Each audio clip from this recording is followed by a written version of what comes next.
دین ایک ایسا مبارک عمل ہے، ایسی عبادت ہے کہ جس کے بارے میں مصطفیٰ جان رحمت صلی اللہ علیہ وسلم نے قیامت تک آنے والی انسانیت کو، مسلمانوں کو، مومنوں کو، اپنی پیاری امت کو علم دین کے حوالے سے آپ علیہ السلام نے بے شمار مقامات پر ترغیب دلائی اور خواہش کا اظہار فرمایا کہ دین سیکھو اور دین کو سکھاؤ۔ اس بات کو سمجھنے کے لیے یہ روایت سنیے۔ میرے آقا صلی اللہ تعالیٰ علیہ وآلہ وسلم نے ارشاد فرمایا، اصبحت تو صبح کر، کن عالمن، اس حال میں کہ تو عالم ہو، او متعلمن، یا اس حال میں کہ تو طالب علم ہو، او سامعن، او محبن، او کما قال علیہ السلام۔ ارشاد فرمایا تو صبح کر اس حال میں کہ تو چار میں سے کوئی ایک ہو، یا تو عالم ہو، یا طالب علم ہو، یا سامع ہو، محبت کرنے والا، محبن۔ اب اس روایت کو سن کر ہم اپنے آپ کا جائزہ لیں۔ ایک مسلمان صبح اٹھا، اب میں اپنے آپ سے پوچھوں، آپ اپنے آپ سے پوچھیں۔ روز صبح ہوتی ہے ہماری، روز شام ہوتی ہے، صبح ہوتی ہے، شام ہوتی ہے، زندگی یوں ہی تمام ہوتی ہے، اور ایک دن انسان انتقال کر کے قبر میں اتر جاتا ہے۔ مگر یہ ہماری صبح روز ہو رہی ہے، شام روز ہو رہی ہے، تو اس سے ہم کیا فائدہ اٹھا رہے ہیں؟ تو آپ علیہ الصلوۃ والسلام نے یہ صبح و شام کو بہتر بنانے کا قیامت تک آنے والی امت کو ایک نسخہ دیا۔ کیا فرمایا؟ چار میں سے ایک ہونا ہے۔ اگر چاروں ہو جائیں تو پھر تو کمال ہی کمال ہے، اور اگر چاروں نہیں ہو سکے تو چاروں میں سے ایک ہونی چاہیے۔ پہلی کیا؟ کن عالمن۔ جب صبح اٹھے تو اپنے آپ پہ غور کر، کیا تو عالم ہے؟ اگر جواب ملے ہاں تو پھر رب کا شکر ادا کر، اور اگر جواب ملے نہ، عالم نہیں ہوں، تو اگلا سٹیپ فرمایا پھر اپنے آپ سے پوچھ، اپنے آپ پہ غور کر، او متعلمن، کیا تو طالب علم ہے؟ طالب علم کا مطلب دین سیکھ رہا ہے، تیرے اندر علم کی طلب ہے، علم کی جستجو ہے، علم دین سیکھنے کا شوق ہے، اور اگر جواب ملے، تیرا ضمیر کہے ہاں ہے، تو اس پر رب کا شکر ادا کر۔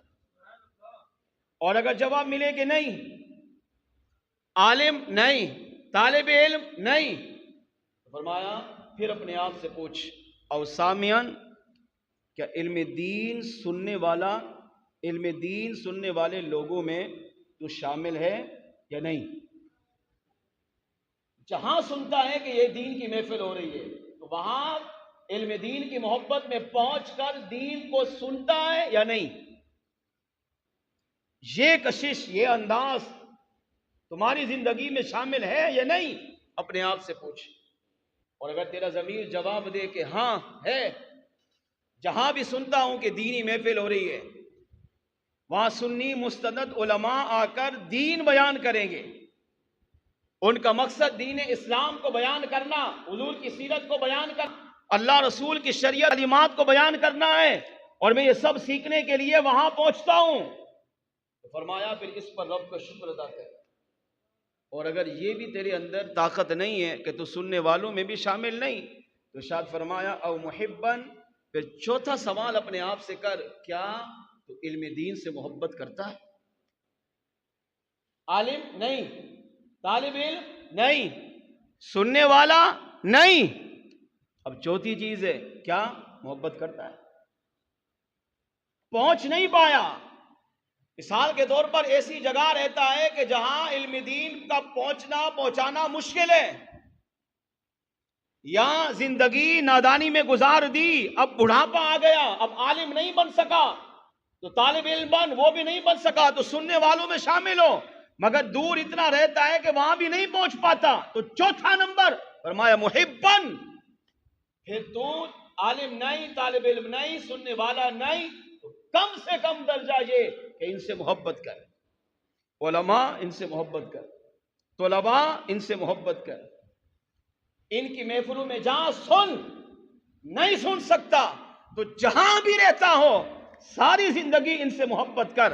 اگر تو عالم ہو یا طالب علم ہو یا سننے والا ہو یا کم سے کم درجہ محبت کرنے والا ہو، اگر ان چاروں میں ایک میں بھی شامل ہو گیا تو آقا علیہ السلام نے فرمایا پھر سمجھ لے تو یہاں بھی کامیاب ہے، کب آخرت میں بھی کامیاب ہو جائے گا. اور میرے آقا علیہ السلام نے بالآخر میں فرمایا، اس کا مفہوم ہے پانچواں مت بننا. صبح اٹھا، اپنے آپ سے سوال کیا کہ میں کیا محبت کرنے والوں میں شامل ہوں؟ اگر ضمیر جواب دے ہاں تو اس پر رب کا شکر ادا کرے. اگر جواب دے نہیں تو اس کا مطلب یہ چاروں سے نکل گئے، علم بھی طالب علم بھی نہیں، سننا بھی نہیں، محبت کرنے والا بھی نہیں. تو فرماتے ہیں اگر یہ چاہیے تو پھر پانچ بارے میں فرمایا پانچواں مت بن. لم خامس، پانچواں نہیں. کیوں؟ پانچواں گا تو ہلاک ہو جائے، یہاں بھی برباد تو آخرت میں بھی برباد ہے.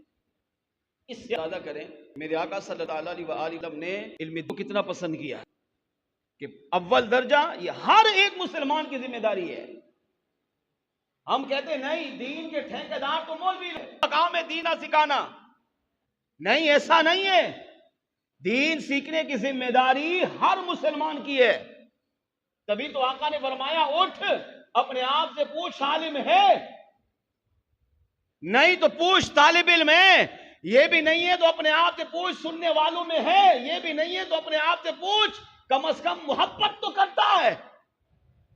اگر چاروں میں ایک میں بھی جواب میں ہاں آتا ہے تو سمجھ تیرا تعلق دین سے ہے، تو دیندار ہے. کہ عالم ہو یا طالب علم ہو یا سننے والا ہو یا محبت کرنے والا ہو، چاروں میں سے ایک ہو تو سمجھ لے تو دین سے تعلق رکھتا ہے. تیرا دین کے ساتھ اٹھنا بیٹھنا ہے، تیرا دین سے رشتہ ہے، تعلق ہے، نسبت ہے، دین سے محبت کر رہا ہے. فرمایا چاروں میں سے ایک بن جا یا چاروں بن جا، یہاں بھی کامیاب وہاں بھی کامیاب. اور اگر پانچواں نہیں بننا، چاروں نہیں تو پانچواں مت بننا. اگر پانچواں بن گیا تو یہاں بھی برباد، کب آخرت میں بھی برباد. کیوں؟ اس لیے کہ جب مسلمان عالم بھی نہیں، طالب علم بھی نہیں ہے، سننے والوں میں بھی شامل نہیں ہے، محبت بھی نہیں کرتا، آپ بتائیں پھر وہ اپنی زندگی شریعت کے مطابق کیسے گزارے گا؟ جب اسے پتہ ہی نہیں ہے تو نماز کیسے پڑھے گا؟ پھر وہ روزے کیسے رکھے گا؟ وہ حج زکوٰۃ کیسے دے گا؟ وہ شریعت کی تعلیمات پہ عمل کیسے کرے گا جب اسے دین کا پتہ ہی نہیں ہے؟